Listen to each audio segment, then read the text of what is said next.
Ever get up in the morning and wonder what you're gonna have for breakfast and you just don't know? Well, every now and then you can just clean out your refrigerator and make a frittata. A frittata is nothing but a quiche without a crust. That's what we're gonna do today. So get ready and let's go. All right, y'all, so everything we're gonna use, you probably got in your refrigerator right now.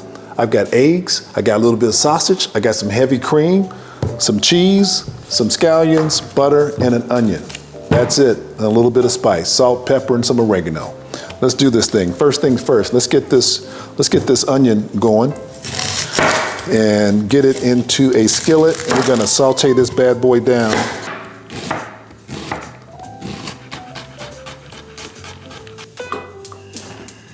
All right, y'all, so we got these onions all cut up. Let's get them into the skillet. But to get them there without tossing, making a mess, I'm just gonna throw them in here so we can transport them across. Nice and easy. I'm gonna take a little bit of butter with me because I'm gonna throw some butter in the pan along with a little bit of olive oil. And I'm using both, the olive oil and the butter. I want the olive oil for the heat point, and I want the butter for the flavor per bite. So let's get this melted down. Once it melts, we'll get those onions in. All right, so I'm gonna get these onions into our skillet. I'm just gonna saute these guys down. All right, y'all, so we got our onions on the back caramelizing. Hear them sizzling in the back. So meanwhile, what we're gonna do to save a little bit of time, I've got about 6 ounces of white cheddar, and I've got some scallions I'm gonna chop up. So let's get these scallions cut up. I'm gonna use all of it, the green and the white. I've already cut the ends off of it. So I'm just gonna cut these up, and we're gonna use these guys in our batter. We'll make it, but first thing, let's get our cheese rolling too. So 6 ounces of cheddar. I'm using white cheddar. It's this cheddar is out of the New England area, but it's just got a really, really good texture and a real good feel. Use any cheese you like. I'm using cheddar. You can use Gruyere, you can use jalapeno, you can use yellow cheddar, sharp, whatever feels good to you. This is what I've got in the kitchen, and this is one of my favorite cheddar cheeses too. This is what I'm using. All right, so this is about, again, 6 ounces. I'm gonna grate it. You can use that stuff in the bag. A lot of times it just don't taste the same. It's got all that extra preservatives and fillers in there. This, when you get a block cheese, it's just gonna taste a little bit better. Better ingredients, better results. All right, so there you go. So there's our cheddar. Hey y'all, so everything's all cut up. Let's just get it all mixed together. So I got about 9 eggs. You could use egg whites if you don't like whole eggs. It's gonna taste just the same. I'm using 9, you could use about 9 eggs. All right, so let's get our cream in. 16 ounces of heavy whipping cream. And I'm gonna go ahead and add my salt and pepper. So I'm gonna add about a teaspoon of salt, about a teaspoon of fresh cracked black pepper, and about a teaspoon of dried oregano. That is it. And now it's gonna mix. All right, y'all, it's been about 35, 40 minutes on those onions. They've been going nice and slow over a medium-low heat, and we're trying to caramelize the onions. That means we want them to get like a nice golden brown. When you caramelize an onion, they get sweet. You won't even know what's in this thing. The texture changes, the flavor changes. So let's go check it out and get them off. All right, these have been going over a medium-low heat for about 35, 40 minutes. That's what I'm looking for. See the texture? That was 1 onion, about 2 cups of onions. And when you bite into that in this quiche, it's just gonna have a slight bite, but it's more buttery than anything else at this point. All right, y'all, we got everything ready to go. So let's assemble. So first things first, we'll make this easy. So I'm gonna pour my batter into this mixing bowl just to simplify the process of getting it into the pan. We're ready to get everything into the pan, but first things first, if we're gonna put this in, we gotta get it out. So to make sure you can get it out, I'm gonna put a little bit of spray in this bad boy. Hey, now look here. This pan's got a story behind it. This little pie plate. As much as I like cooking, there's probably one thing I like a little bit better.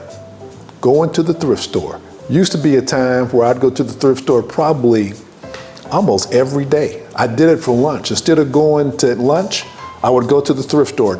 15 minutes in, 15 minutes out, right back.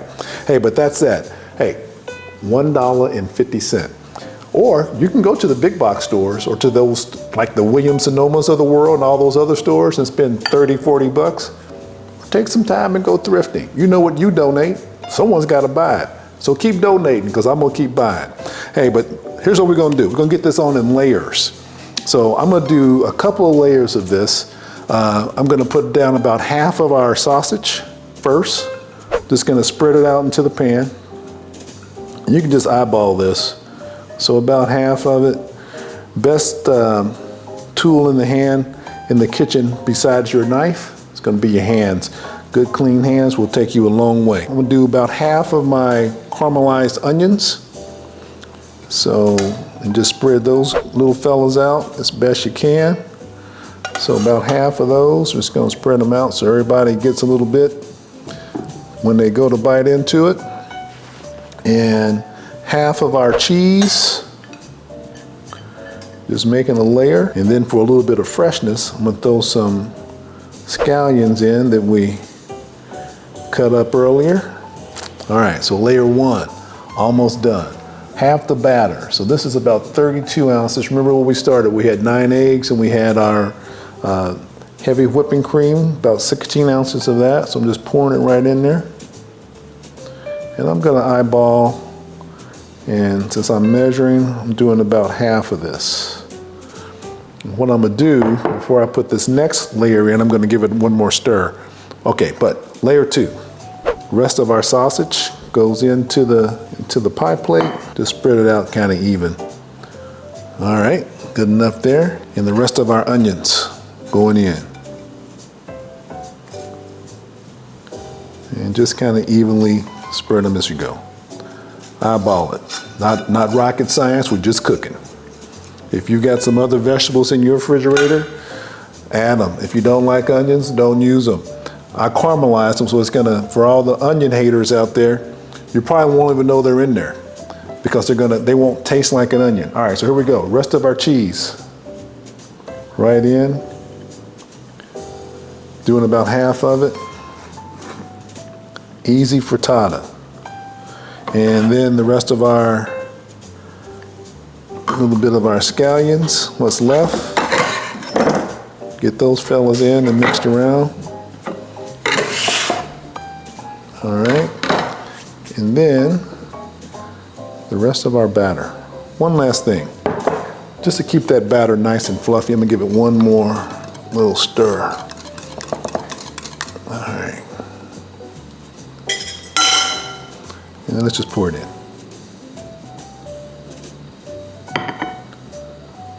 And while we were waiting, I stepped outside and grabbed some chives out of my little herb garden, just right outside that door. And I'm gonna add those on top just to pretty it up a little bit.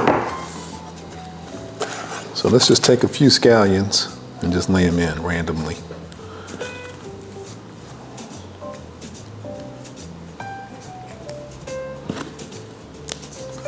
And they'll just give it a little another appearance.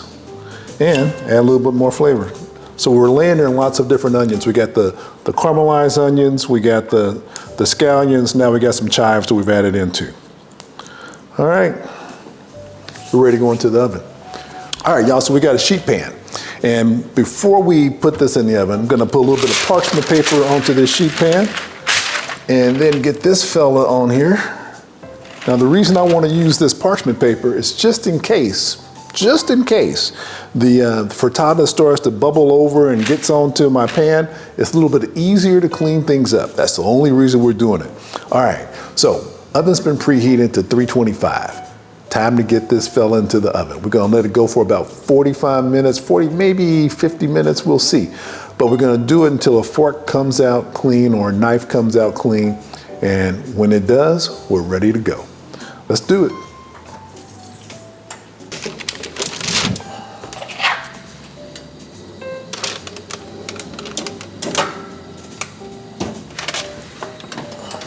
All right, our quiche is about ready to come out of the oven. Truth is, it took longer than 45 minutes. Remember, every oven cooks a little bit differently. This one took about an hour. Let's get it out. It's looking pretty good. Just to make sure, I'm gonna poke it one more time. So I'm using a knife. It's not bad. That's what I'm looking for. We could check it with a toothpick, so let's do it so I can show you what it looks like both ways. All right, y'all, so we got a toothpick. So let's give it a toothpick try. See how that comes out. Poke it in, comes out nice and clean. That's what you want to see. Hey, so now we wait. Give it about 15, 20 minutes for it to cool down. And after it cools down, we're gonna slice it, we're gonna taste it. Frittata on the table. Hey y'all, frittata's ready. It's out of the oven, so let's just dig in, give it a cut, see what it's gonna do, how it's gonna taste.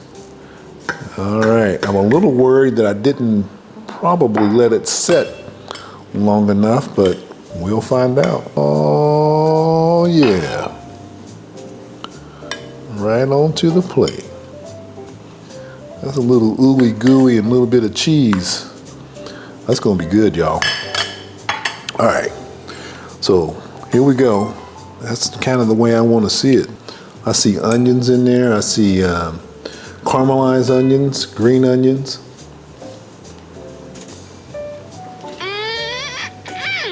That is worth waiting for. It's worth caramelizing those onions and making it work. Hey, look, y'all know how we roll. So I might do this, but what matters is what does my baby say? So, hey, babe, you gotta come on, check this out. We got frittata. Come on, come on. Hey, look, I'm gonna cut you another piece. Or you wanna just try that one? I'll try that one. All right, here. Dig in. Ooh. Here's a fork for you. Thank you. Jump in on that. So this one is just clean the refrigerator out. I've got a little bit of breakfast sausage, some caramelized onions, some green onions, put a few chives on top. It's really good. It's nice and hot, full of flavor. Now is this, you use eggs or egg whites? I use whole eggs in this one, so I know you like egg whites. I like egg whites. My baby likes egg white. Changes the texture a little bit, but the flavor stays about the same. Try it with egg whites too, but try it with whatever cheese you like. You love it?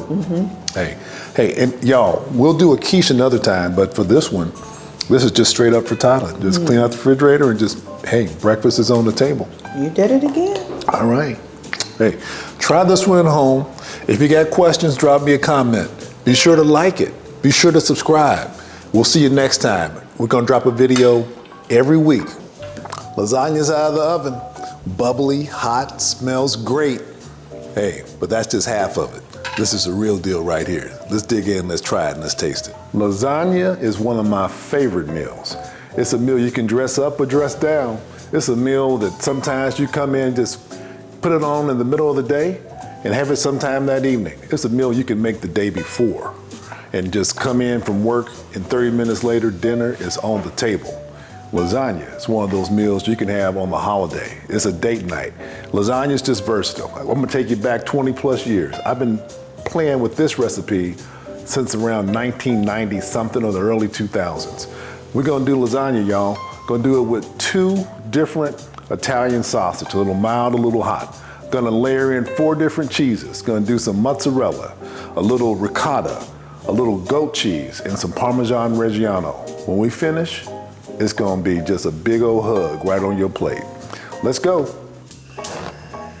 All right, y'all, so let's get going. Get a little olive oil in the pan. Let them go about 5-10 minutes till they get translucent. All right, y'all, we're gonna get our garlic in. So those onions look amazing. They've been about 5 minutes. Gonna get that garlic into the mix and let it just blossom and bloom and open up. So we're just gonna give it a stir just for about a minute. All right, so it's time to drop in our meat. We got 2 pounds of Italian sausage. One is mild and one is hot. So let's get it in, just crumble it up. All right, so look, this is about where I want it. You want it to be about right here where it's just good and crumbly. And just let this go. All we're doing, y'all, is just layering flavors. So we got our onions in there, we got our garlic, and now we got our Italian sausage. Check back when this is all browned off over a medium-low heat, about 10-15 minutes. All right, so this looks just the way we want it. Nice and brown. See a little bit of caramelization on that meat? That's what we're looking for. Looks amazing. Drop our tomatoes in. Get all those little, you paid for it all, so let's use it all. A little tomato paste, okay? And what we're doing, we're cooking this in layers. Layering in the flavor. All right. So let's get our little dry basil. We're gonna do fresh parsley. A little salt. And some fresh cracked black pepper. Gonna just mix this up. I'm gonna let it simmer and get happy for about 10-15 minutes. Let these flavors just all come together. Wish you could smell it. It smells amazing. So the sauce is still simmering. So while it's simmering, because it's got at least another 5 minutes to go back there, we're gonna get this cheese sauce going. So this is gonna be the filling that we're gonna use to make all that goodness come to life. So here we go. Dump in a little bit of the ricotta, actually all the ricotta. Gonna throw in the goat cheese, Parmesan Reggiano. Hey, this is not the stuff out of that green can. That is not Parmesan Reggiano. I don't know what that is. This is Parmesan Reggiano.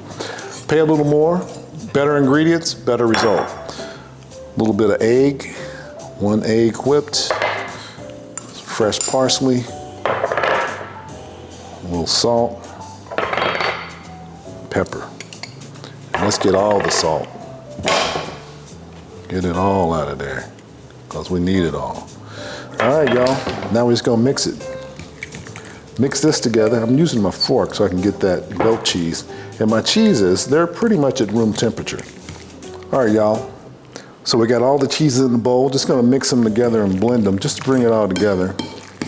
This is gonna be the filling that's gonna go in between all those good layers. Here's the secret.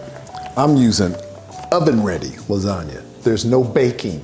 There's no boiling. It's just layer it in there. It's gonna come out consistently good every single time. Here we go. Hey, first things first though, before we get going, I could use some butter, but I'm gonna do the old-fashioned way, old school. I'm just gonna spray it, whatever spray you got. I'm using a little olive oil. And then we're just gonna start ladling this in layers. I'm gonna do it in thirds. A third of the sauce in the bottom, and then we're gonna put in put a little sauce. About a third of it goes in. So first the sauce, and check out, look, see how easy this is? Look here. Just lay them in there. And then to fill in the blanks, just take one, and they just break right up. See, look, this is like a cracker. Just break the amount you need, and put it right there where you want it. And that's all we're gonna do. I'm just gonna take my cheese, and I'm just gonna layer it in, okay? You see that? Easy peasy, bro. All right, so let's get in our ricotta mix. So I'm gonna put about half of it in now. All I'm gonna do is just fill in the blanks. Smooth it over nice and even.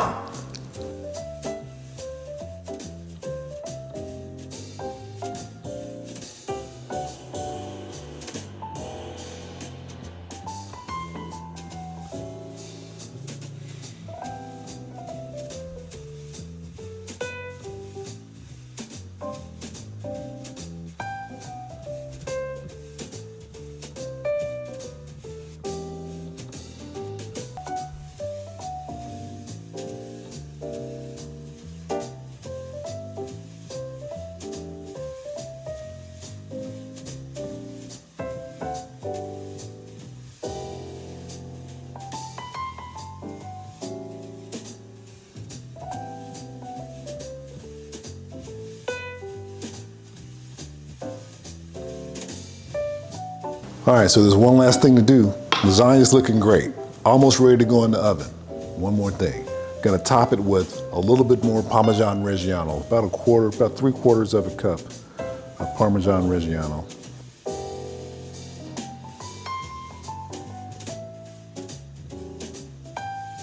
lasagna ready to go into the oven. We're gonna put this in the oven, 350 preheated oven for about 30 minutes. All right, so let's get this into the oven. Got it preset to 350. Sitting right in that center rack. Back in 30 minutes. Alexa, set lasagna timer for 30 minutes. Lasagna timer, 30 minutes. Starting now. That's it. Lasagna's out of the oven. Bubbly, hot, smells great. Hey, but that's just half of it. This is the real deal right here. Let's dig in, let's try it, and let's taste it. Look at that. I wish you could see it and smell it. Here we go. Okay, that's what lasagna should taste like. Deep flavor, all that Italian sausage. You could taste those cheeses coming through, and the texture is amazing.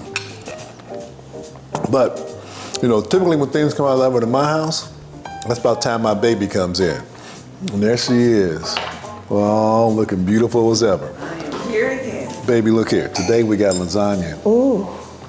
And this is one that I know you like, one we've been eating for 20 plus years. Yep. So jump in, see what you think about this one. So this is the same lasagna y'all been making since probably, I don't know, 1990 something. You made it with all the cheeses, the 3 cheeses? Yes, 4 cheeses. 4 cheeses. 4 cheeses. Okay. Got a little ricotta, a little mozzarella, some goat cheese, Parmesan Reggiano. Oh my gosh, this is so good. Italian sausage, hot and mild. The flavor, I tell you, I don't like to go out Flavor per bite. somewhere and order lasagna, Yeah, kind of like your whiskey sours. whiskey sours. Yeah, baby. Nobody can make them like you. All right, y'all. Oh, honey, this is really good. So this is my baby. She ain't just saying it to be saying it, but I do No. like cooking for you. Hey, try it at home. If you get stuck, drop me a note. Happy to help you out. There is no mistakes in this stuff. This is just cooking, so have fun with it. Play with different ingredients. This is the way I make my lasagna. It ain't gonna get much better, but try it sometime. This is it. Flavor per bite.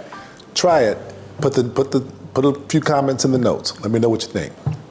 See you next time. Y'all ready for this? This week, y'all, salt and pepper chicken with a salsa verde.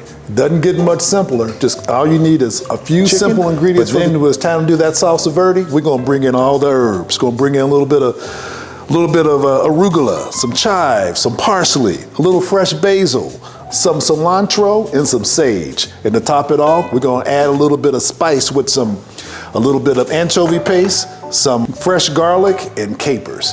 Get ready. Here we go. Let's chop some of these herbs up and get them ready so we can get them into our mortar and pestle.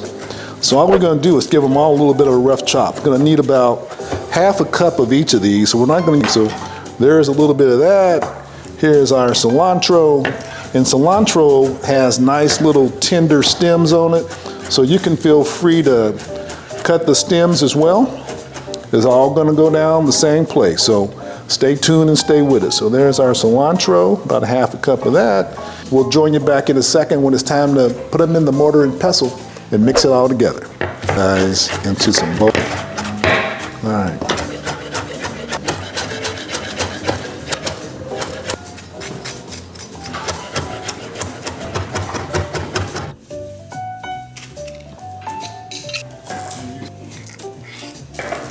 Hey y'all, we got all the herbs chopped up. Now it's time to get that salsa verde working. So first things first, let's get some of these things into our mortar and pestle.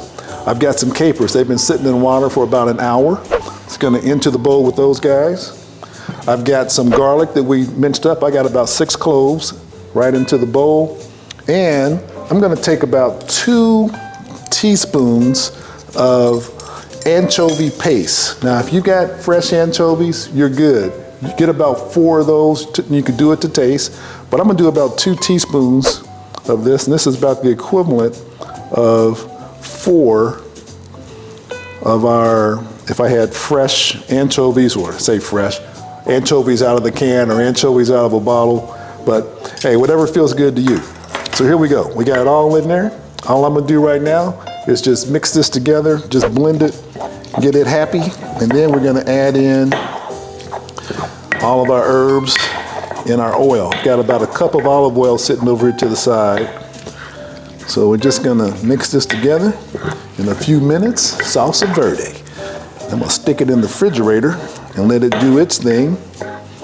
Let all those flavors come together and get happy. And then I'm gonna get this chicken in the oven. So I got the oven preheating on about 450. And I'm gonna get this chicken cut up and put in there, and we're gonna be ready to roll.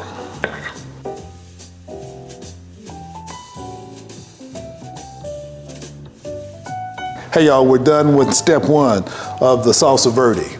And it's looking fantastic. We've got the anchovies, the capers, and the garlic into the mortar and pestle. Got it all down to like a nice little creamy paste consistency. If you don't have a mortar and pestle, don't sweat it. Just put it in a bowl. Take a fork, just smash it. Put it in a food processor, whatever you have. It's gonna still come out good. All right, next step. Get all our herbs into the bowl, all in. Cilantro in, basil into the bowl. Parsley into the bowl, chives, arugula, sage, everybody into the pool. And then I'm just gonna stir it up. And what I'm gonna do, we get it all in there, let's start drizzling in our olive oil. So I got about a cup of olive oil. I'm using extra virgin olive oil. So I'm just gonna stir this in, and then I'm gonna set it to the side, y'all. And this is Salsa Verde. Salt. Just drizzle it in and work it all together. It's gonna be crazy good on this chicken.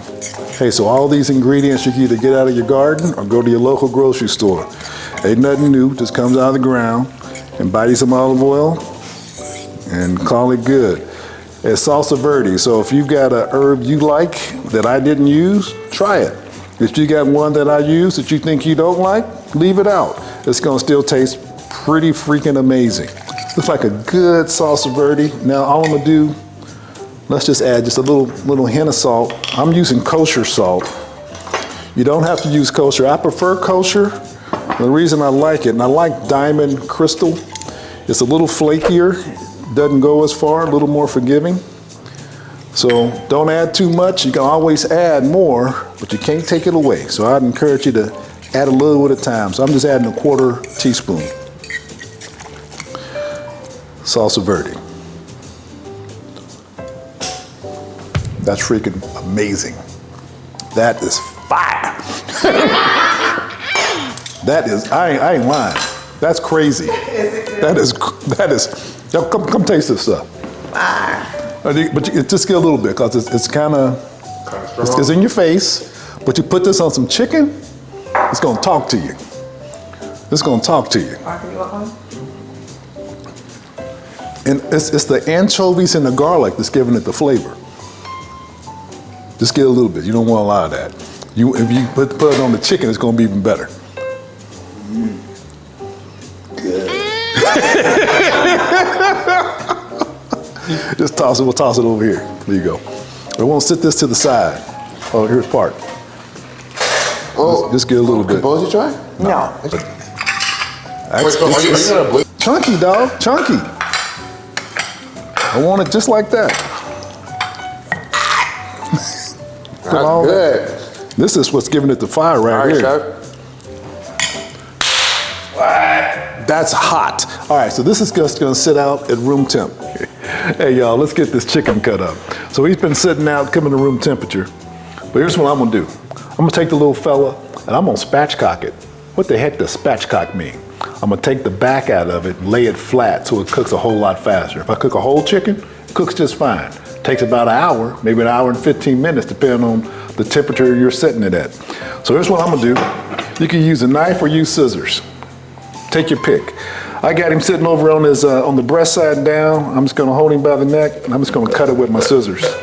So I got some kitchen shears. It just makes it a little bit easier to do, or I can use my knife. Either way, it's gonna work the same. But I'm not gonna waste any of this. I'm gonna take this neck, this back, throw it in the freezer and use it to make some chicken stock a little bit later with a whole bunch of other chicken that I've been saving. So that's how we do it. So look here, let's just get the rest of that little guy out of there. Call it good. And we almost got a chicken who's ready to go. So the back is out. There's the back out. I'm just gonna lay him down. Break that breastbone. I'm gonna trim off some of that extra fat. I'm gonna save it because it's gonna go in my chicken stock. And clean off anything extra that I don't want, like any extra little feathers or anything else we see. Hey, y'all, that's it. If you want to remove the wishbone, you can, but I think I'm good. So we got one little happy little chicken. He happy. And we're just gonna take this little joke, I'm just gonna clean it up. I'm just gonna use salt and pepper only to season it. So let's get going. First things first though, let's get some paper towels. I'm gonna dry them off real good because I want it to brown. So I'm gonna dry it off, salt and pepper, into the oven, preheated at 450. All right, y'all, hey, get a few paper towels. Just gonna pat this little fella dry.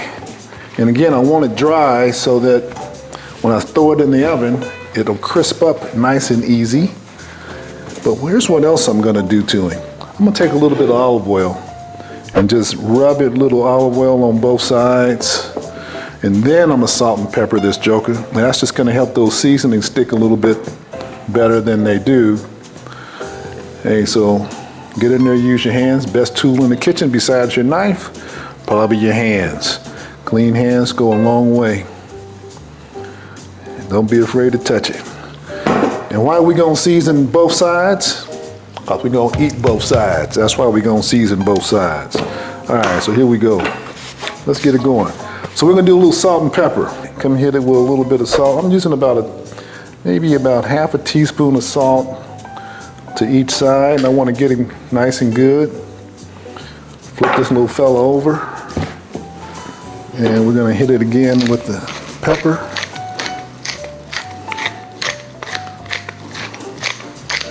And let's get those little wings.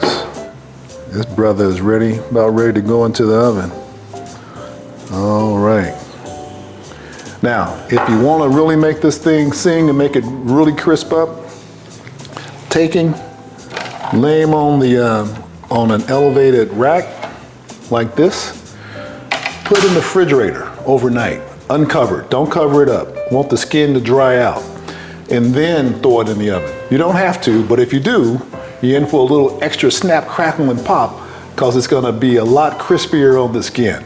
So either way, it's gonna be good, but let's get it in the oven and then we'll come out and taste. It's gonna take probably about 35, 40 minutes. I've got the oven preheated to 450 Fahrenheit.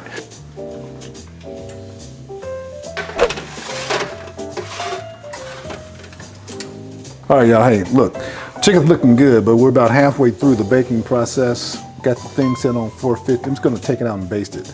I've added a little bit of butter to this pan. I put about 2 tablespoons of butter in here already, so I'm just letting it melting in and basting it with its natural juices. But to add some more flavor, I added a little bit more fat, added some butter.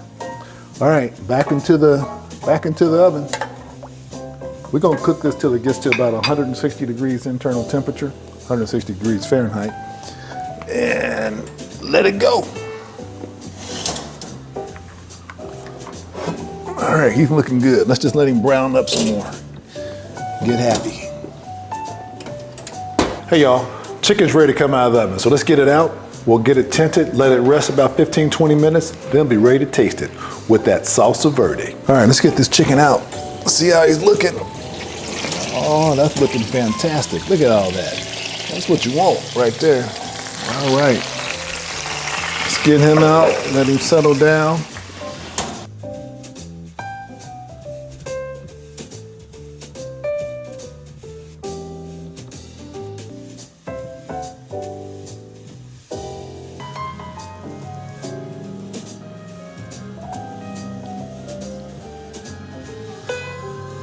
Hey y'all, chicken's out of the oven. Salsa Verde's done. Let's get ready to taste this. All right, so I'm gonna just do a quick little cut. I'm just gonna cut this right down the middle. Get that breast separated. There you go. Oh, sweet Jesus, that looks good. I'm gonna separate that. There you go. So we got just a couple of quarters. And I'm gonna start, I think, with the dark meat. I'll put them both on the plate. All right, hey, so let's get some Salsa Verde out of here. It's just the moment we've been waiting for. Let's just put a little bit of this right on there. Just like that. Get a little bit of this and let's give it a taste. So let's be sure to get some chicken with the Salsa Verde and give it a try. Here we go.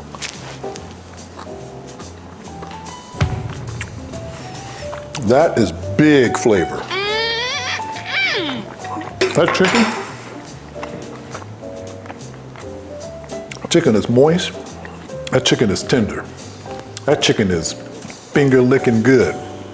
That chicken jumps through the roof. If you were playing basketball, I'd say you just jumped out the gym. With that Salsa Verde on top of that, that stuff is insane. Give it a try. But look, I got one person who can always tell me what really, really tastes good. My baby. Hey. Here she is. Hey, baby, look here. Guess what? This is salt and pepper chicken with Salsa Verde. Ooh, all right, you ready for this? Salsa Verde. All right, look here, let me cut you a little bit. You can help yourself. Jump right in there. Jump right in there. So, Salsa You haven't Verde. made this Salsa Verde for a long time. It's been a minute. But be sure to get some of that Salsa Verde on there. That Salsa Verde's, baby, is crazy. You got all that garlic, anchovy, a little bit of salt, but it just pops. It pops. That is wonderful. Hey, look, this would be a good goodness. picnic chicken. It would be a good everyday dinner chicken, a Sunday dinner chicken. The chicken is You can let this be cold moist. and eat it right out of the refrigerator, but put that Salsa Verde on there. So, y'all give this a shot. Look here, Parker's in town. I got one more taster I want to have taste. Okay. Baby son, come on around here, check Can't this eat it out. all though. Hey y'all, number one baby son. Now he a little bit taller. Wait a minute, I'm not standing on the block. He's just a little bit taller. Yeah, but look here, jump in, get out of the shot, son. Tell me what you think. Start. So just jump in and try it. So Jump in? Jump in. Gonna pick it up. No, dog, don't do Don't that. do that? Don't do that. Okay, Just okay. gonna cut your son. Cut your son. Lord Jesus. What do you think? Salsa Verde, bro. Try this at home, Is son. that good? Y'all, hey, this might could be something. Might? No, that's really good. Hey, y'all, look here. Try it at home. If you get stuck, drop a comment down below. But look here. Like it, subscribe. See you in the back. Holla next time. What sides are you making for Thanksgiving? Mashed potatoes, gravy, green beans? I know you're gonna have a turkey, but what's gonna be the star of the show when it comes to the side items? Y'all, Sweet Potato Casserole. That's where it's at. And that's what we're making today. And if you want to make one that's gonna knock everyone's socks off, stick around. I'll show you how we do. Hey y'all, step one, we gotta get our potatoes peeled. I've got about 5 pounds of potatoes. And the reason I got 5 pounds is because when you're cooking for Thanksgiving, what you don't want to do is run out. So make enough so you don't want to have a little pot this big and invited 15, 20 people over, you ain't got nothing to feed them. So I'd rather have a little more and put the leftovers, because everybody wants leftovers at Thanksgiving. So don't be the one who only made 1 potato. You done invited 100 people over. Just put some more potatoes in the pot. So we're gonna drop 5 pounds in. Look here, this year at my house, we're gonna have about 25 folks. That's our plan, who are coming by. And so I'm gonna cook for 25 people.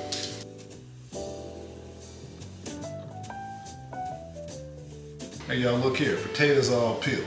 Now what we're gonna do is cut these little fellas up.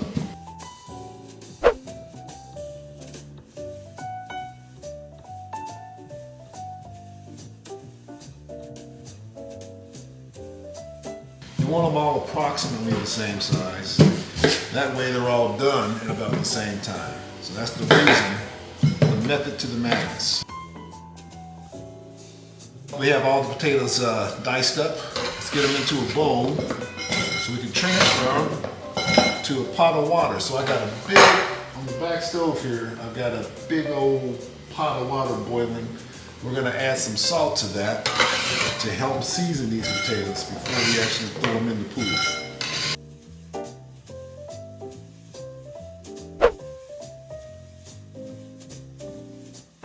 Take a potato, stick it in it, it just goes right through.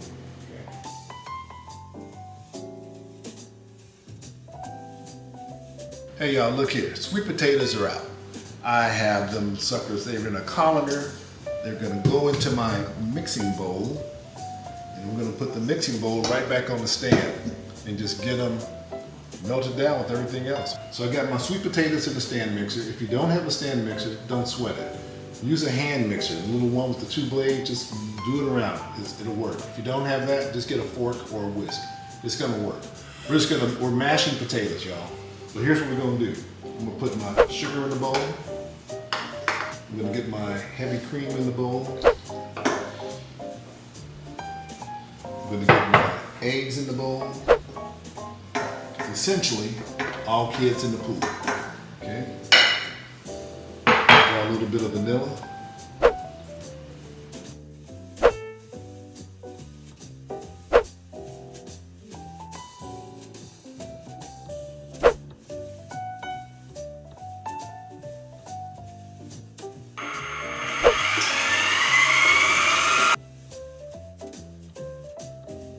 Hey y'all, look here. So I've got my first spin going.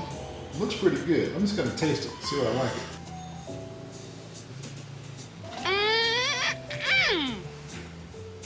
That's crazy. Wait till it cooks down with the rest of it. This stuff came out crazy good. So it's all blended up. I've done a taste test. Others have taste tested. I'm gonna taste test again. I did it again just to reaffirm my faith that it's as good as I thought it was. And it is. Here's what we're gonna do. We're gonna get this into the pan. So I got a casserole dish. There's nothing in it. It hasn't been buttered yet. So you need to butter that thing. If not, it's gonna stick. And we don't want it to stick and then ruin your Thanksgiving. So let's get this in. And if you're not making it for Thanksgiving, look, this is a thing you can make anytime you want. But it's around my house, it's a staple with Thanksgiving, it's a staple with Christmas, it's a requested dish throughout the year from nieces and nephews and from, of course, from my baby. Every now and then she just gets a hankering and she wants some sweet potato casserole. Remember, this dish is gonna probably be the story of your show, the star of your show. Okay, y'all, so look here. So we're gonna take this and drop it right into the bowl. Get into that buttered, battered pie dish, to your casserole dish. I'm using a 9 by 13 inch pan. Remember, this is 5 pounds of potatoes, y'all. It don't look like it, but it's 5 pounds of potatoes. And this will scale up or scale down. If you're cooking for, not that many people, use 2.5 pounds. Don't make it hard on yourself. Either double the recipe or half the recipe, or don't be trying to make a third of it or an eighth. You can. Get your calculator out. All right, I'm just gonna smooth this down. See how luscious that looks? Set it aside, and now we're gonna make our topping. Sweet potato filling is done, looking beautiful. Now, for the pisto de resistance, the topping. I got brown sugar. I'm gonna drop my flour here. I'm gonna do all my dry ingredients here quick.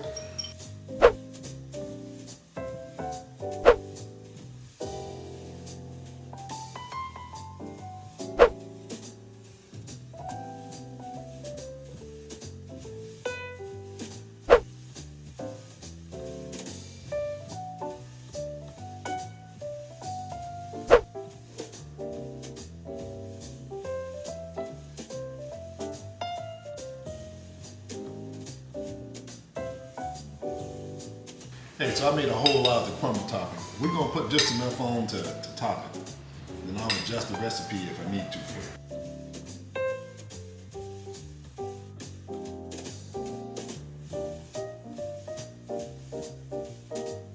Hey y'all, look, we haven't even cooked this thing yet, and it looks absolutely amazing. Wait till it comes out of the oven. Wait till you taste it. Remember, this is the side item that's gonna be the star of the show. Sweet and savory, that's the name of the game. Let's get it into the oven.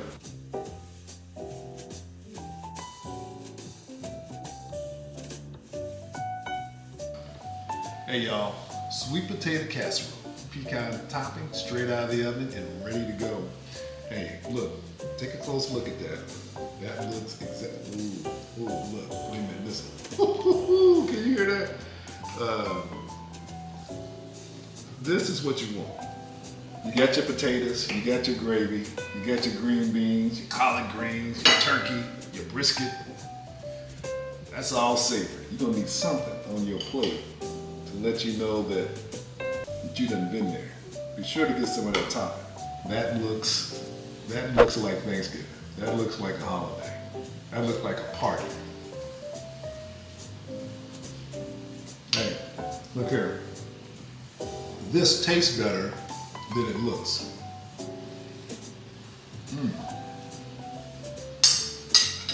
Y'all, I don't have words. This is one, I just don't have words. Well, I'll tell you, I know who does have words. In my house, when things come out of the oven, typically there's a smell that wafts through the neighborhood, and my baby is somewhere nearby. And oh, here she is again. Hey baby, don't you look absolutely gorgeous? And, hey look, What we got? sweet potato casserole. I know, I smelled it. With the topping on top. Look, you want to just try some of this? Sure. Yeah, just jump in. Oh gosh, You know what you think. it tastes as good as my mama's.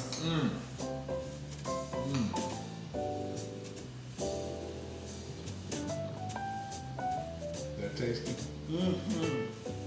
Baby, look here. I love the crunch. Isn't that tasty? Isn't that good? Oh my goodness. It's like a 2-for-1. So I'm assuming this is also gonna be on our Thanksgiving It's gonna be on table? Thanksgiving table. Okay, good. So the first time I had this stuff was at your mama's house. And I remember sitting in the kitchen, watching her and taking notes Taking on how notes. she does it. I remember that. Yeah. Yeah. And trying to get it right. You Lord got it right. Jesus. Yeah. You got it right. This Yeah, is we've had a minute to practice it. Everyone does it a little different. But y'all look here. If you want one that's gonna work every single time, that's it right there. If you need the full recipe on this one, flavorperbite.com. Join the community. Let us know what you think. Until then, happy Thanksgiving, Merry Christmas. Every day is a holiday in our household. Every day. Especially with sweet potato casserole. Yeah. Hey, look, so we holler at you. We check next time. I love you, baby. Wow, that's a grilled cheese sandwich. That's an adult grilled cheese sandwich. Grilled cheese sandwich. What do you think of when you think of grilled cheese? Well, I think of just a plain old piece of bread and a little bit of cheese in the middle. That's not what we're gonna do today. I read something on the internet, looking up different stuff, the way people do it. I came across something called a Fort Greene grilled cheese. I'm gonna do my version of that sandwich today. Never had it in person. It was a food truck somewhere in New York, I think in Brooklyn, but we're gonna turn it up, enhance the flavor per bite. Come on with me, we're gonna get started. Started with a secret cilantro sauce. We're gonna come back and build this bad boy and then taste it. Let's do it. All right, y'all, so it's time to get our cilantro sauce going. It's gonna be, look, cilantro, chives, green onions, little lime juice, some agave, and hot peppers. These are serranos out of my garden, just using 3. I'm gonna throw them in just like that. And then when we come back, we're gonna hit it and finish it with a few other items, some mayonnaise, some avocado oil, and a little bit of salt. Gonna do it to taste, so let's go. All right, just gonna break them up, toss them in. All the onions. This is a green sauce, y'all. And we're gonna end up with our peppers. Here's my avocado oil.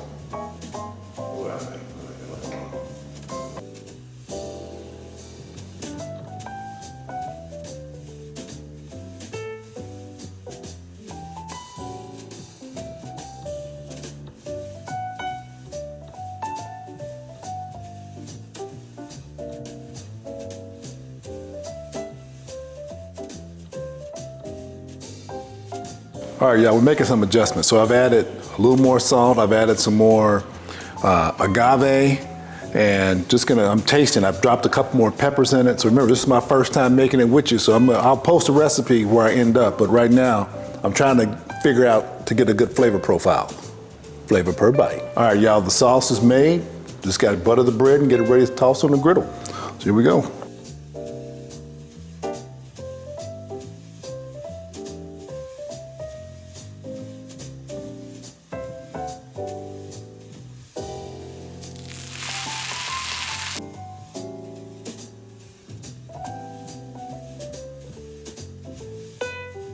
And Gruyere. This is the Gruyere. A little bit of cheese on each side.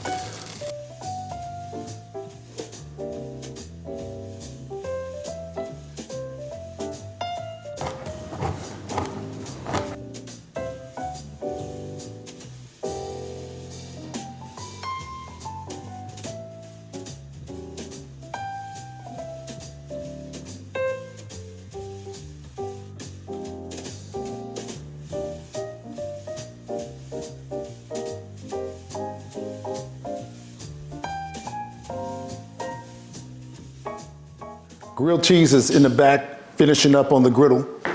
There it is, both of them. We're gonna bring them off, gonna slice them, plate, taste. Let's do it.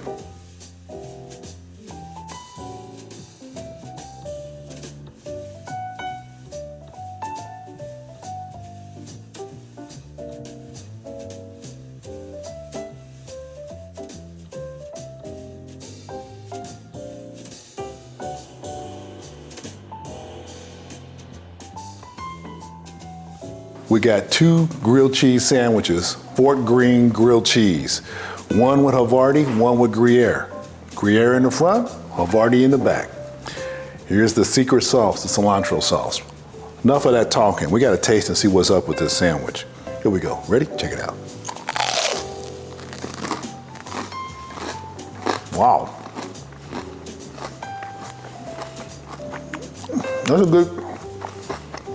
That's a grilled cheese sandwich. That's an adult grilled cheese sandwich. No American cheese and just plain old white bread. That's an adult grown-up man sandwich. That's one cheese. Let's try the next one. This is the Havarti. We'll try it, see what we think. Look at that, nice and melty, got a little bacon working. Sourdough bread. Wow.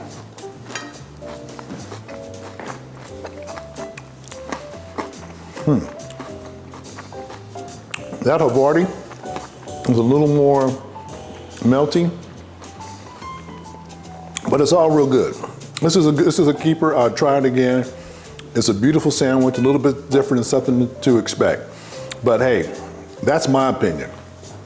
Let's get some other opinion. Here comes my baby. Hey, babe. Hey. You're so beautiful. Today is grilled cheese sandwich. I see, but Yeah, what is that? that's a cilantro sauce. So I saw this on the internet and I thought I'd try making it. Okay. That's my first time making it. So this one I did with a Gruyere cheese. Mm-hmm. That one in the back, the only difference is it's got a Havarti cheese. okay. Same sandwich, just two different Gruyere, cheeses. Havarti. Gruyere. So try one. See what you think. Gruyere cheese. Mm-hmm. And what is this sauce? It's a cilantro sauce. It's cilantro, green onions, a little chive, got some mayo in it, a couple of hot peppers, a little salt, some agave. Tasty? Wow, yeah, that kicks it up. Yeah. I never would have Flavor per thought bite. of something like that on a grilled cheese sandwich. I wouldn't either. I read the recipe and thought, I gotta try that. Try that one. So that one, this one, the only difference is same Cheese. bread, it's just cheese. That one's got a Havarti. Taste whichever one you like.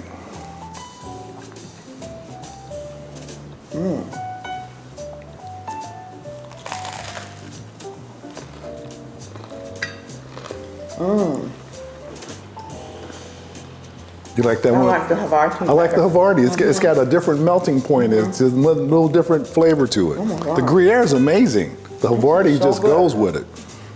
It's nice and crunchy and flavorful.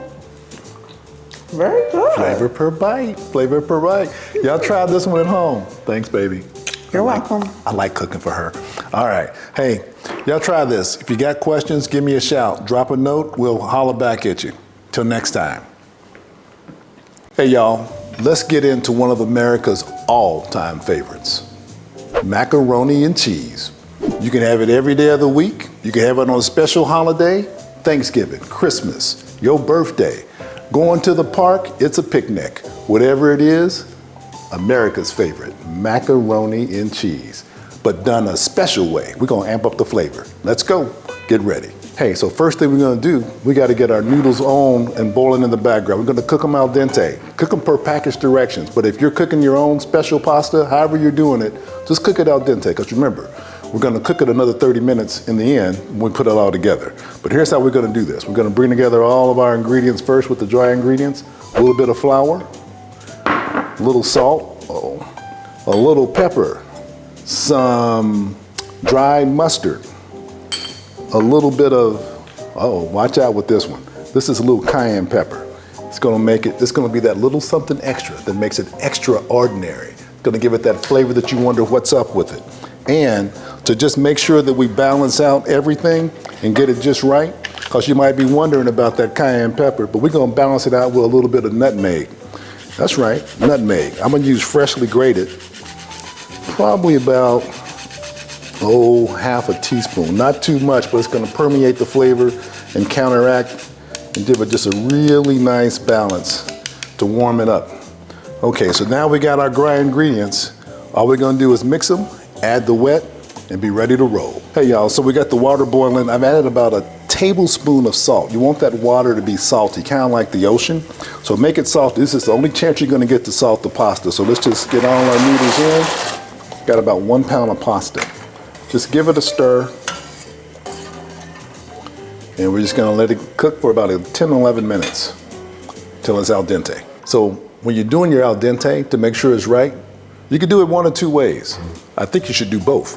And what I'm gonna do, I got my timer set. It's been about 11 minutes, but you need to taste it to make sure that it's right. You want a little bit of bite. So let's grab a noodle and let's give it a taste.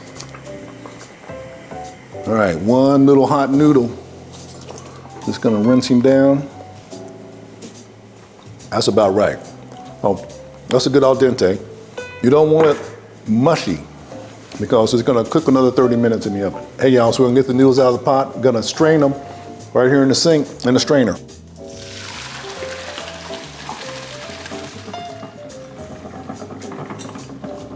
Hey, look, noodles are out. They're cooling down a little bit. We got those dry ingredients. I'm gonna mix those little fellas together. That looks good. Close enough. Now, just gonna add in all of our wet ingredients. So we got our eggs that we had already mixed together. We've got some heavy whipping cream. We've got a little bit of half and half. And we've got those onions that we grated on our box grater, so it kind of looks like a little mushy mush, but that's what you want, because you hear folks sometimes say, oh, I taste all the onions. Yeah, the onions are gonna be in the background, just giving it flavor. They're gonna do their job. So stick around, let's see how they come out. All right, only thing left to do is mix together, whoops. Mix this all together. And this is gonna be the flavor that permeates all of our mac and cheese. So I'm just gonna make sure I got all that dry ingredients mixed into the wet.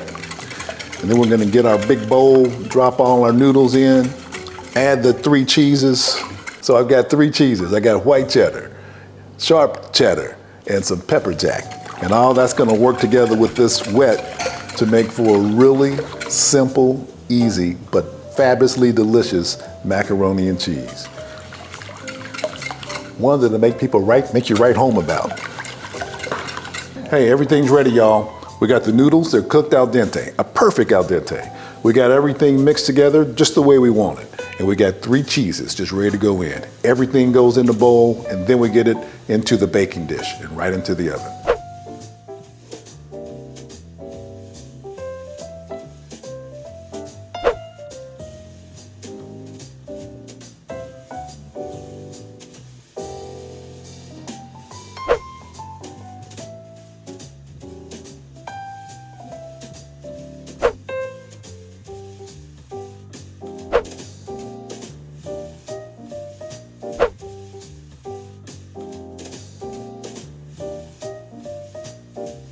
Hey, everything's ready. All we gotta do is just butter our little pan and get everything in it and into the oven. So, hey, I just got some room temperature butter. And you can use, you know, some kind of spray if you got it. I just happen to use butter today because I like butter. But just butter it good so nothing sticks. So it goes in easy, comes out easy. And I'm just buttering this whole thing down pretty good. Room temp butter or some kind of spray out of a can, whatever floats your boat. All right, there's that. Let's get some clean hands. And we've got all of our goodness ready to go in. Hey y'all, this looks good. See that consistency, how it's coming out? I've got this in about a 9 by 13 pan. It's about 2 inches deep. And that's about the right size for this. I'm just gonna level it out. That looks fabulous. Got the oven preheated to about 350. I'm just gonna go right in the oven. That's gonna do its thing. Come out, be bubbly good. Crazy delicious. And if you want to get fancy and cute, if you want to grate up some more cheese, put that on top, go ahead and try it. Remember, we're cooking, so do what you want to do. Let's get it into the oven.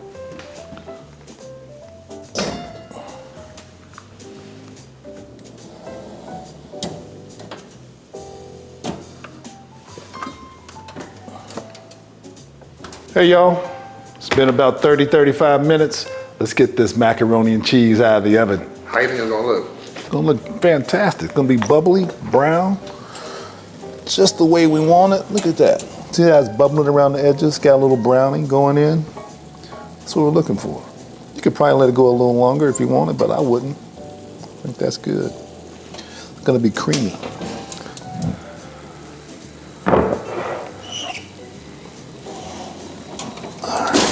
Hey, macaroni cheese is out.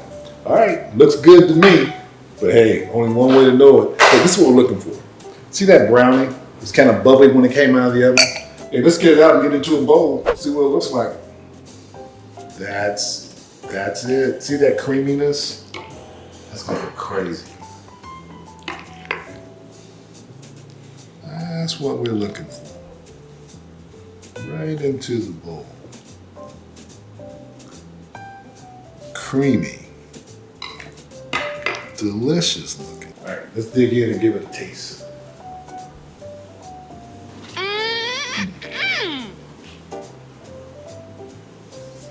Well balanced, great creamy consistency, cheesy.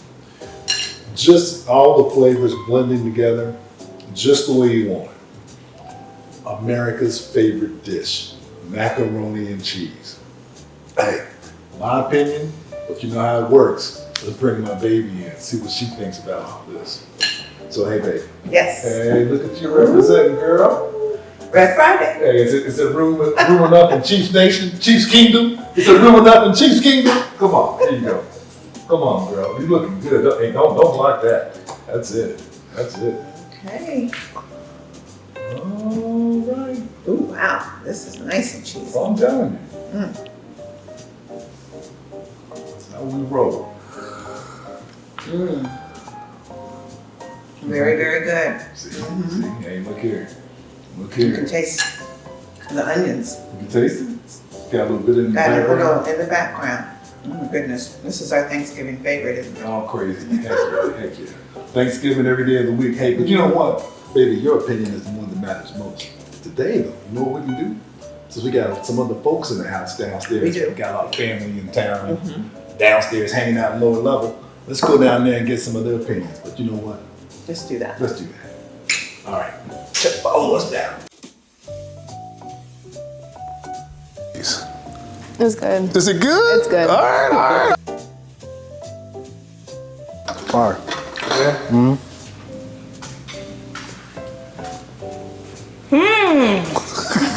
I can taste scallions. See, I wanna You got a little something in there. You got a little something in the back. This is fabulous. It's delicious. Very tasty. Kind of smoky. Got a Got a smoky little- taste to it. It's probably the best macaroni and cheese I've tasted in my long tenure on Earth.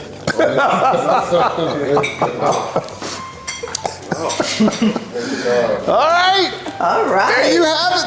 All right. Who likes apple pie? Well, good for you, because we ain't making that today. Today, y'all, we making apple crisp. It's an apple pie with a twist. It's so much better than apple pie. And I'm gonna show you how we do it. So y'all come on, stick with me, because we got fresh apples. We're gonna put a little bit of orange, a little bit of lemon, and a whole lot of other goodness into it. So get ready, get set. Apple crisp is what's on the menu. Apple crisp is easy. Let's just do it in steps. Step one, we're gonna peel and core our apples. So get yourself a nice little bowl, your apple peeler. I'm just gonna peel these guys down. We've got quite a few we're gonna do. I'm gonna show you just a couple how I do it. And I think it makes life pretty easy. So once you get them peeled, here's what I do. I got myself a core. You don't have to do it this way. You can just use your knife and just slice them.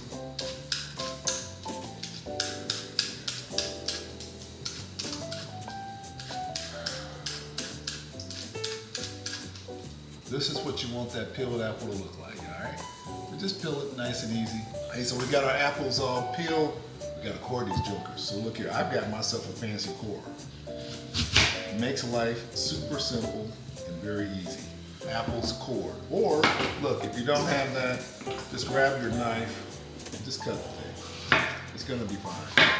It's all going to the same place. It's just a matter of taking a little bit of work off of it. And this way your apples aren't all the same size, but it's still an apple, and it's gonna eat just like the other apple. So if you don't have one, don't rush out and get one. If you do rush out to get one, I'd tell you go into the thrift store, spend $1, maybe less, and get it there. That's what I would do. So we're gonna put all these guys together, and then we'll get them dressed up with some citrus, because that's what's gonna keep them from turning brown and impart loads and loads of flavor. Flavor per bite. Apples are all cored, peeled, and almost ready to go. Here's where the flavor comes in. So look, we're gonna take our orange, and we're gonna zest this joker.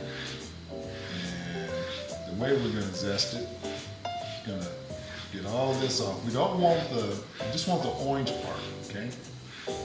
We don't want the white. That's called the pith, and it's gonna be kind of bitter. This is where the flavor's at. We're gonna get the juice too, but first things first, we want all that zest, all that joke. So let's get all the goodness of him. Okay, that looks good. Take your finger and just run it down. See how that came out? Okay. Now, look here. Take your orange, cut the little joker in half, and all I'm gonna do is just juice him right in there. All that juice in here. And I keep a little bowl off to the side down in my sink. I use that as my trash can. So I'm not going back and forth to the trash can and just creating a mess. I just dump it every now and then. All right. So there's that. But it's the same thing with the lemon. I'm gonna take the little fella and zest him. Okay. Easy, easy.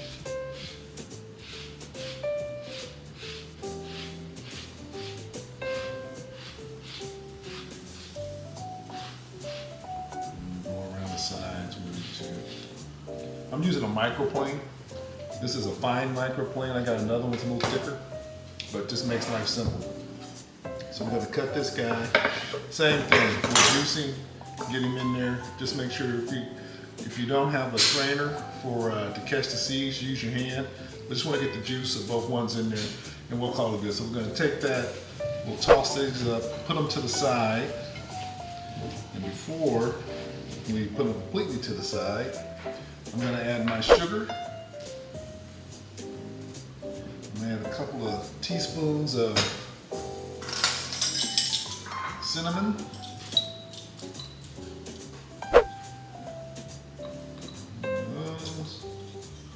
Grab my microplane again, and I've got some nutmeg here.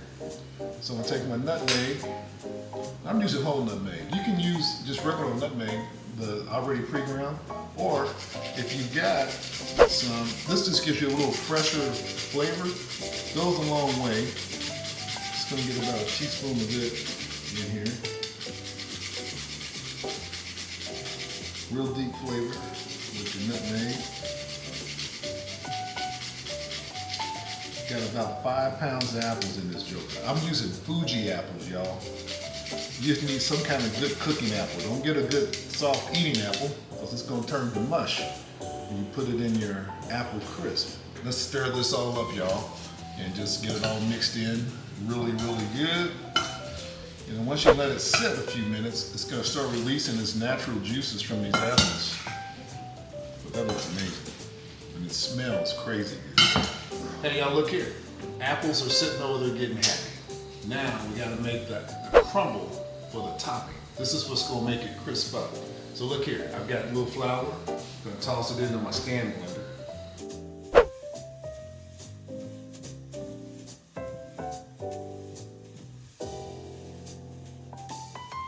Make this for your family.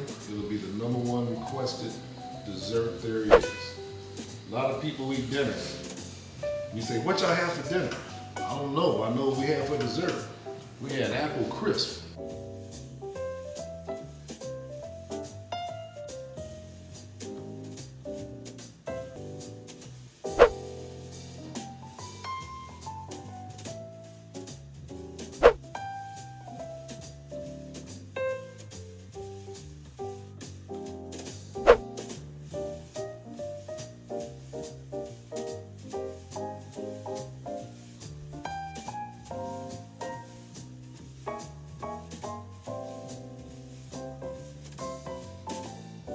Hey, this is what we want it to look like, y'all. See that kind of crumbly pea size with the butter?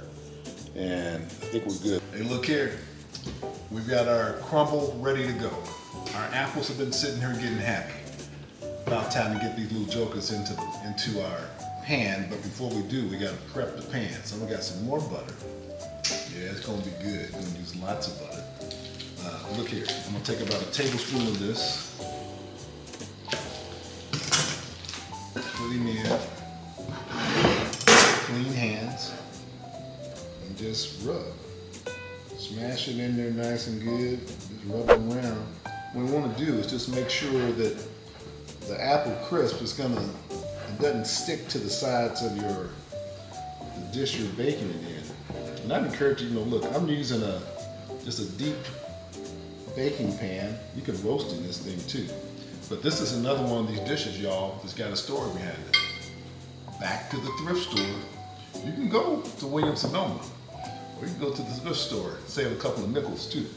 So this one is another one. I've got a whole kitchen full of thrift store finds.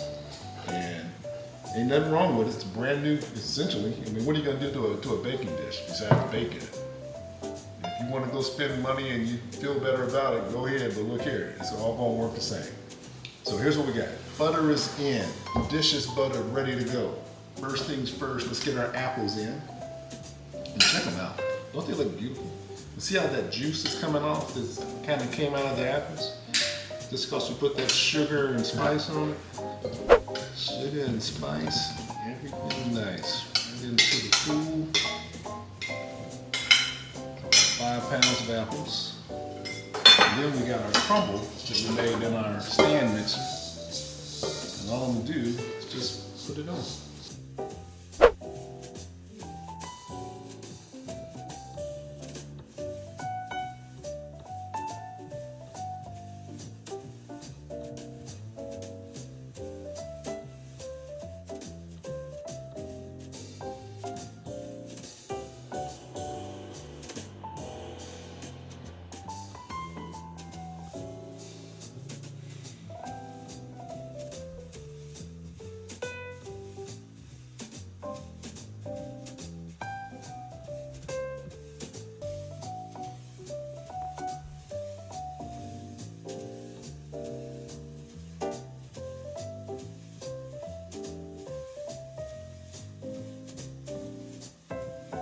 All right, y'all, look here.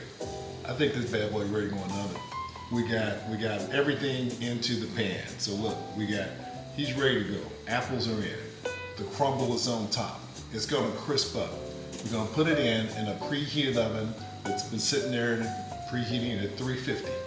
So it's gonna get in the oven for about 45 minutes. I'm gonna take it out. I'm gonna add a little more butter to it. I'm gonna dab it on top, stick it back in the oven, and let it finish and crisp up.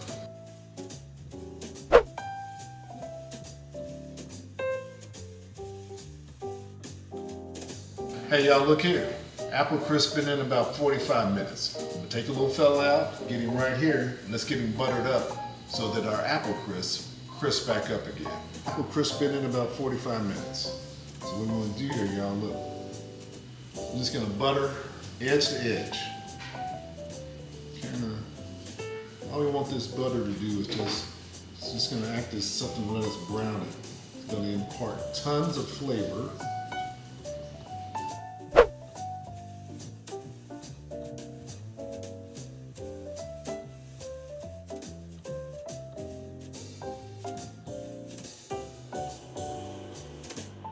Hey, so we got all the butter. Look at that, edge to edge with the butter. Changes the profile, so now it's gonna let it crisp up and brown as it finishes what it's gotta do. So we're gonna put it back in the oven for about 30 minutes or until you start seeing it bubble around the edges. So we're really looking for that bubbling coming all the way around those edges. And that's your key.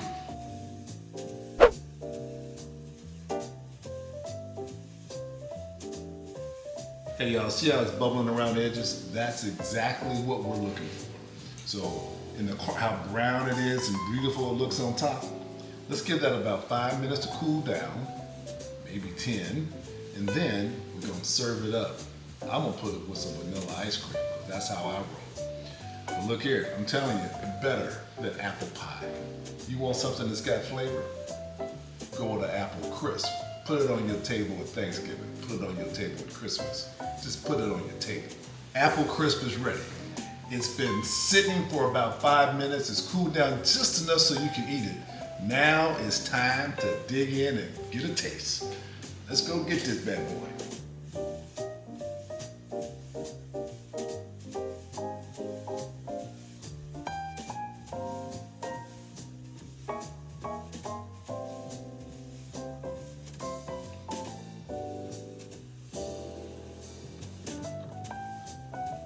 Hey y'all, we got it all scooped up. Let me get one more thing to finish this thing off. Look, apple crisp is amazing all by itself.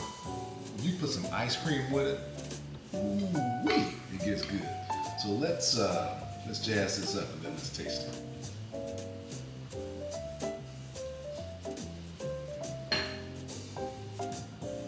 Let me get a little bit of this. Let me get a little bit of that. Oh man.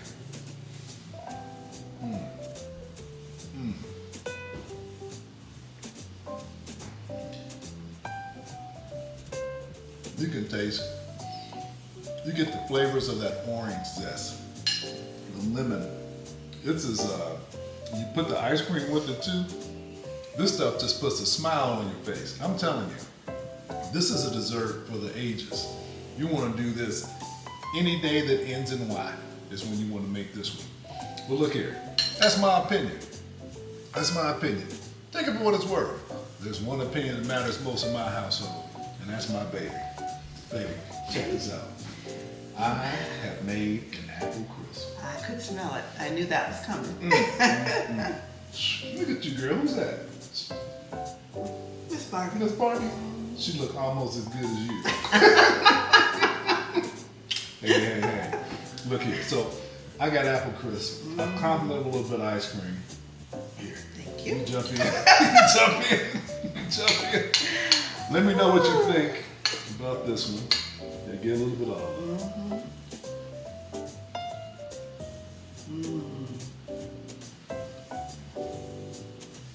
Wonderful. Such a good It's a combination. good combo. I'm trying to tell folk out here listening. This is one of these everyday type desserts. You don't need to wait for a special occasion. Look, me and my baby been together for a minute. Every day together is a special occasion. right? That's right. So, That's right. so don't be saving something back. Tomorrow's not promised, but today is. So live it like it's your last. If it were, I'd want that on the menu. Yeah. I'm gonna be right here with my baby. I know our boys really love the apple crisp. Oh God, it was Yeah. a favorite. It was a favorite. So, look here. Anything else about that apple crisp you want me to know? Please make it for Thanksgiving. For you, baby, is on the menu. Hey, y'all, look here. You need to give this one a try. Put it in your repertoire. Put it on your daily to-do list. But whatever you do, make this one at home. Like, comment, subscribe. And for the full recipe, you go on and check down below flavorperbite.com. Until then, we'll see you next time. Flavor per bite. Hey, look at that. Creamy, delicious, just a nice little hug in a bowl. Chicken soup with rice.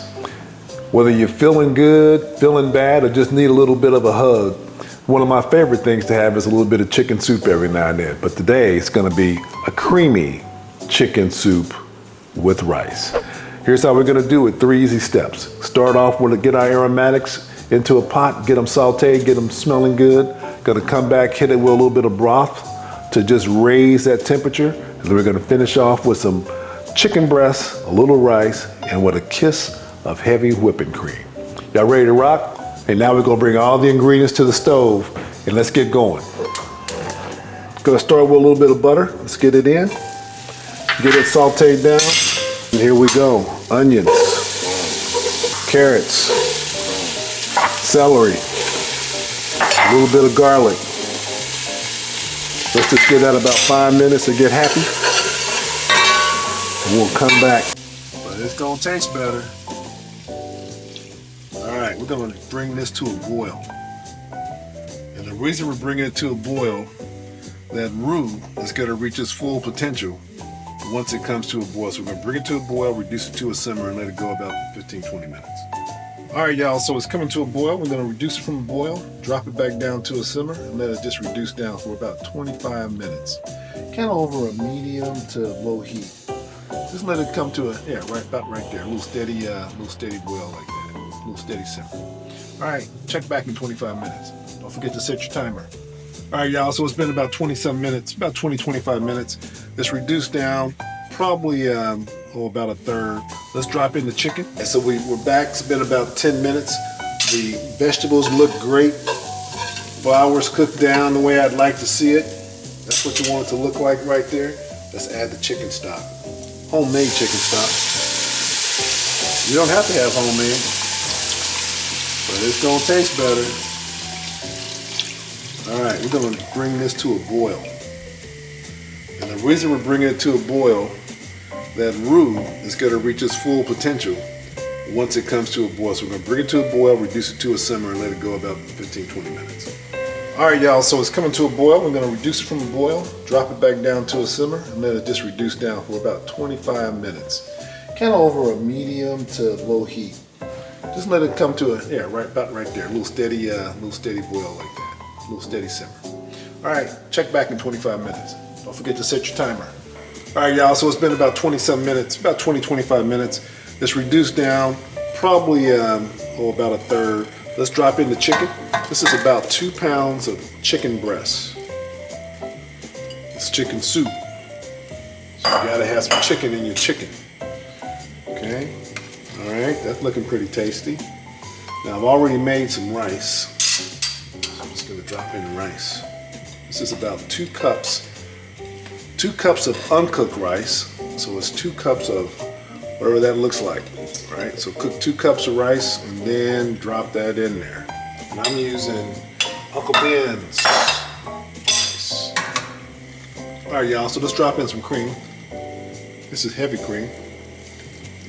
After all, it's creamy chicken soup with rice.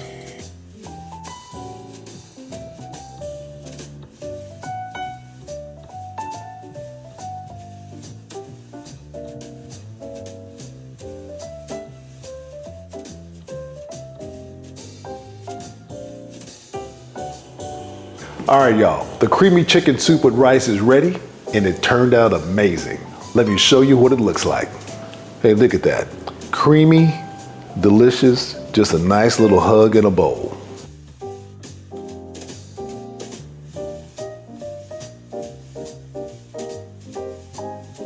You know, but it's one thing to have a nice meal in front of you, but it's a whole other thing to share it with someone who you love. And right about now, here's my baby. She's coming in. And one reason I really like cooking is for my baby. Say, baby, look, try this out. Ooh, I have been waiting for this. You've been waiting for Yes. this? Let me know what you think. All right.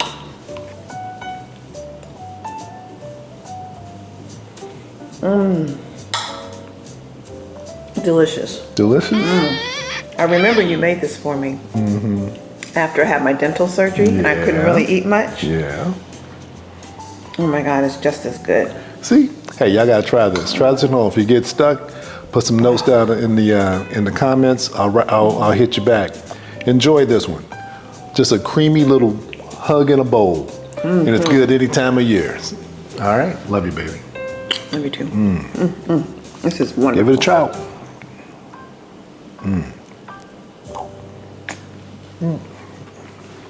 Good. Have you ever imagined cooking a gourmet meal right in the comfort of your own home? In 10 minutes? Stick around. That's exactly what we're gonna do. Broiled salmon with an herb mustard glaze. Think you don't like salmon? Well, that's because you ever had the right salmon. Sometimes it's not the dish, it's how the dish was prepared. This is simple, elegant, easy, crazy delicious. Goes with almost anything you can dream of. Put on top of a bit of rice, some potatoes, maybe a little sauteed spinach on the side. Get you a little glass of white wine to go with it. Y'all, you in for a treat. This salmon is something I've been cooking for 20 plus, maybe more than 30 years. It's been a long time, but it's so easy and it's so simple, literally. Set your clock from start to finish. It only takes 10 minutes. First, we're gonna make our glaze, and then we'll get this salmon in the oven. Set your clock, start to finish, 10 minutes. Hey y'all, first step, we're gonna make the glaze. And to make the glaze, we're gonna start with our garlic. We need about 4 garlic cloves. And I recommend using fresh garlic cloves. We got our 4 cloves of garlic. I'm gonna use my garlic press. So one of my favorite tools in the kitchen, besides my knife in my hands, probably is my garlic press. We use lots and lots of garlic in almost everything I do. So all you simply do, put it in and press. Hey look, so garlic into the bowl. All right, y'all, so look here. We got our garlic in the bowl. I'm gonna use dry herbs. You could use fresh. I'm gonna use dry because I just don't feel like going out there getting them and cutting. So I'm gonna put 2 teaspoons, a couple of teaspoons of thyme, tablespoons of olive oil, a couple of tablespoons of dry white wine, good Dijon mustard,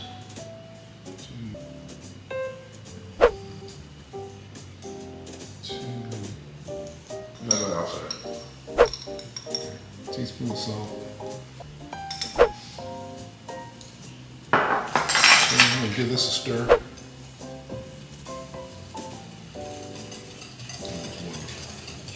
my God, that looks good.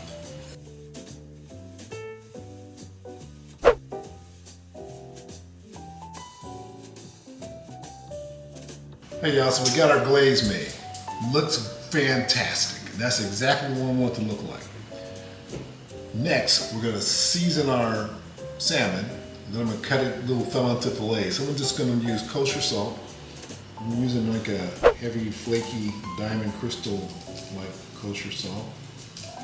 Don't be stingy with the salt. You only get one chance to season this joker. You want it to taste like something. I'm not trying to make it salty, but this is a thick cut of meat. And we just want to make sure there's some salt on it. I'm gonna use cracked black pepper. Okay.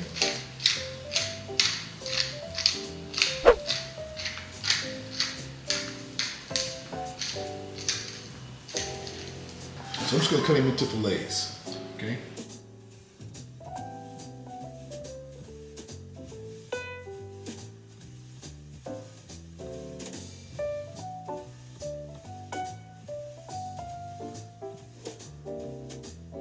get yourself some non-stick cooking spray. I'm gonna spray our surface. Hey y'all, salmon looks pretty good. Sitting over there, got salt and pepper. But before I put it in the oven, I'm gonna put a little lemon on the tray with it. So I'm gonna slice this little fella up. Because ain't nothing like a little bit of lemon to give your salmon some zip. When you get a lemon that's been partially cooked, man, it just sweetens it up, brings out a whole nother flavor. So we're gonna do all we can to enhance the flavor profile. So I'm just gonna lay a few lemons around, because when they cook, they're gonna help us impart flavor on our salmon. So the salmon is gonna go in the oven on the top shelf for 1 minute. Set a timer, 1 minute. We're gonna take him out. When we bring the little fella back out, we're gonna put our herb mustard glaze on top. Okay? Set your timer, 1 minute into the oven. Everybody into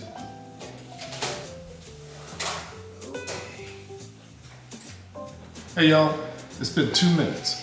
Salmon's out of the oven. So now we're gonna take our beautiful glaze that we worked so hard on, and each of these little salmons, we'll give him a bath in this glaze. Okay?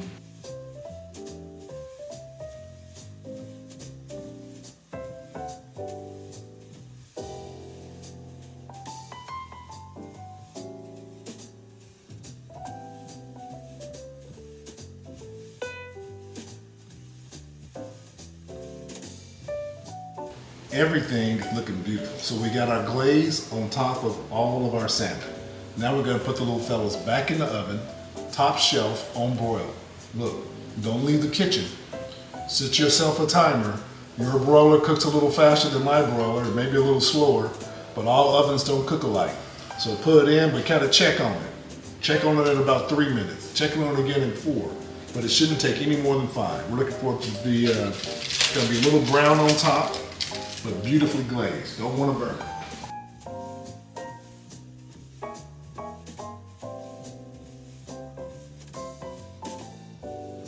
Hey y'all, it's been about 4 minutes. Salmon is out of the oven. Looks great. A little glazing on top with the from the heat, but that's what we're looking for. So that's what we got. So the only thing left to do is taste this joker and make sure that it tastes as good as it looks. So let me grab a plate. Let me grab a fork. Let me get ready to jump in. Hey y'all, look here.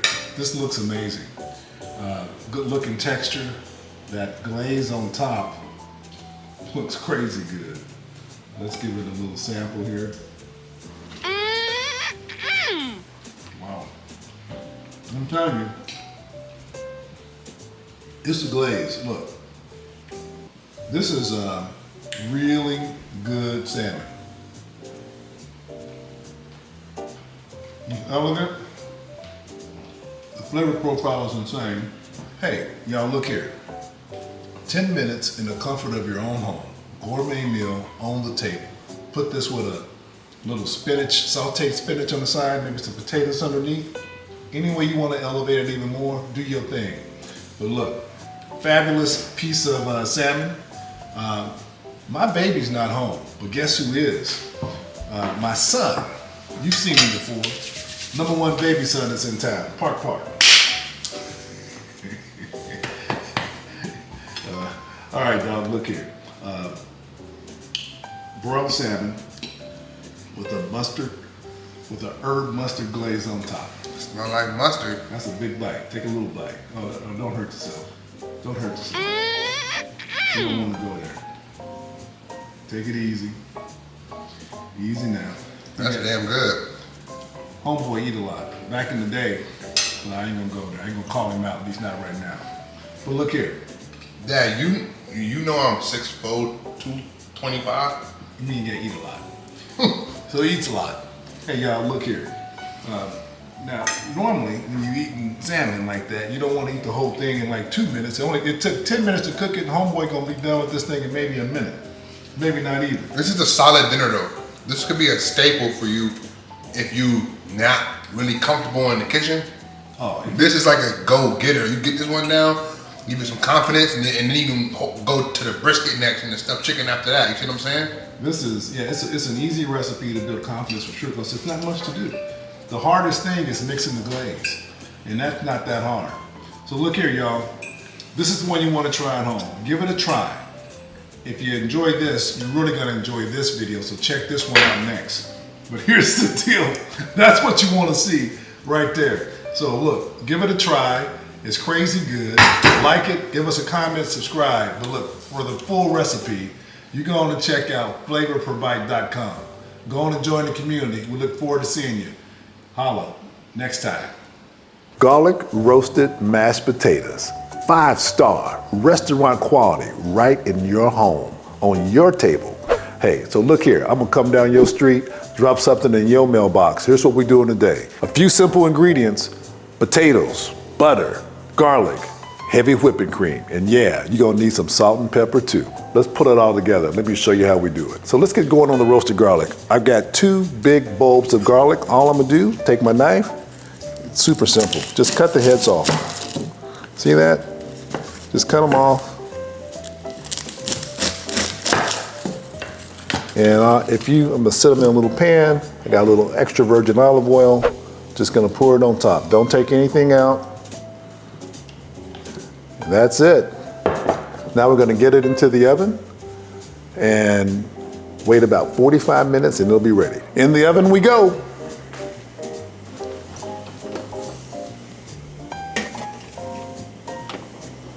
All right, y'all, the garlic is done. I've had that sitting in there for about 45 minutes. The oven was preheated to 350. Let's go get it out. All right, let's see. Oh yeah, that looks amazing. Roasted garlic, it is best. There you go. All right, y'all, next step, we're gonna drain these potatoes and get them into the water. Hey y'all, we're about to drop these potatoes in the boiling water, but don't forget, you gotta add some salt if you wanna get some flavor. So I'm gonna add about 2 tablespoons of salt. My water's boiling, looking great.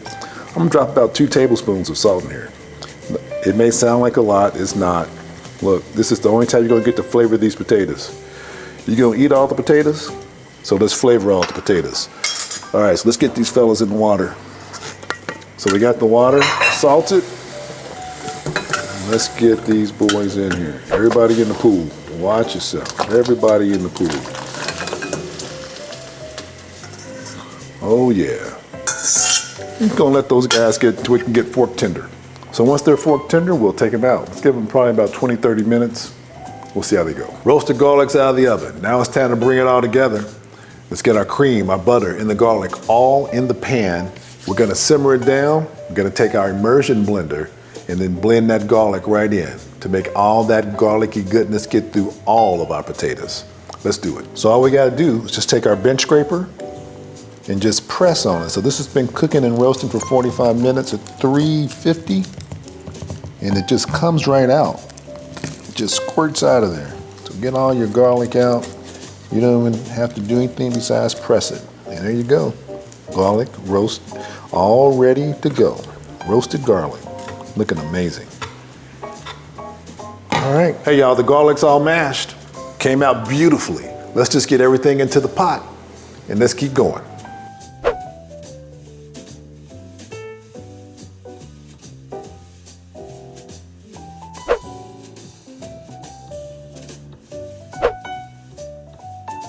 Hey y'all, potatoes are ready. Time to drain them. Let's get them. Oh yeah, fork tender. Don't want to overcook them. Okay. Watch your hand.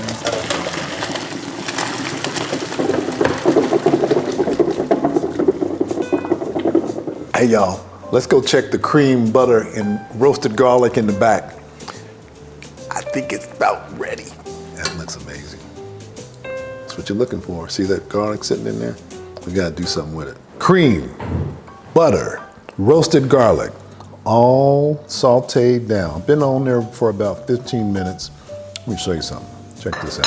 So right now, here's that garlic. So we took it out. You can just see it. It's all in there, but it's still big old giant cloves. So what we're gonna do, we're gonna take our immersion blender and just blend that down and make it so we got creamy, garlicky goodness all throughout. So I'm gonna tilt my pan to the side, and it's just gonna emulsify that garlic right into our cream.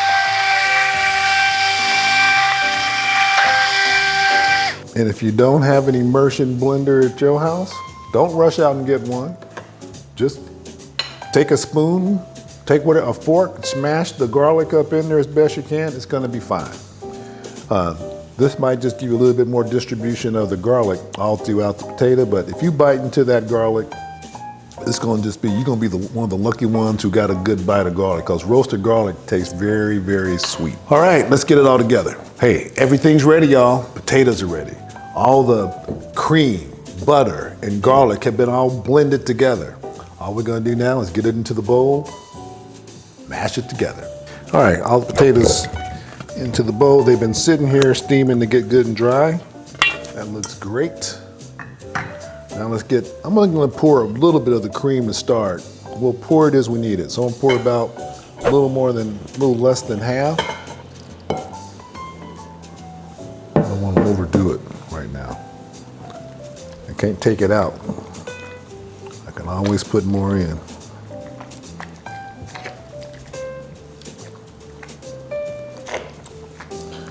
And if I had a ricer, I could have riced them, but that's might be overkill for some people. All right, these are looking just need a little more cream. So I've got, remember we started with 4 cups and I've used only about 1. So I'm gonna put some more cream in here and mash it some more. Add about another cup. I'd rather have too much than not enough. So now this is 2 cups. And it's gonna absorb this cream and butter. And I wanna, this is getting where you want it.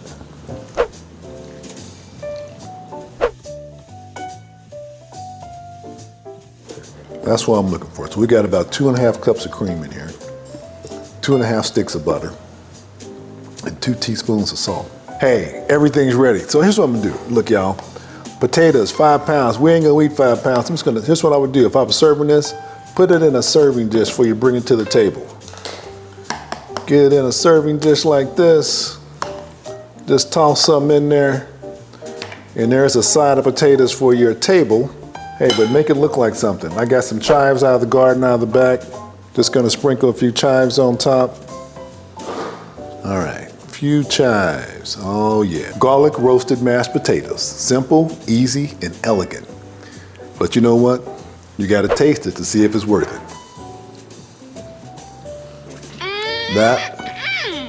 Look, that'll preach on Sunday. This right here, this is some good stuff.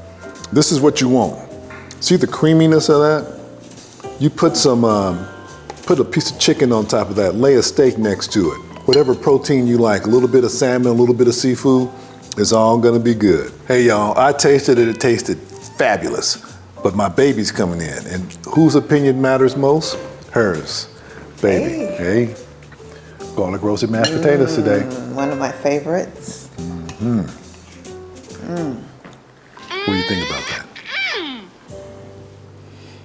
Wonderful. It melts in your mouth. Love it. So good. Love it, love it. Hey, look, y'all. Y'all try this one at home sometime. I hope this is going to be one of our Thanksgiving sides. Baby, you know it's gonna be. Look here. Try this at home. Try it at Thanksgiving. Try it at Christmas. Try it at Thanksgiving. But it's an everyday favorite. So, so good. I love it when you cook for me. Love you, baby. Garlic roasted mashed potatoes. Try it at home. Simple, easy, elegant. Like, comment, and subscribe. We'll see you next time.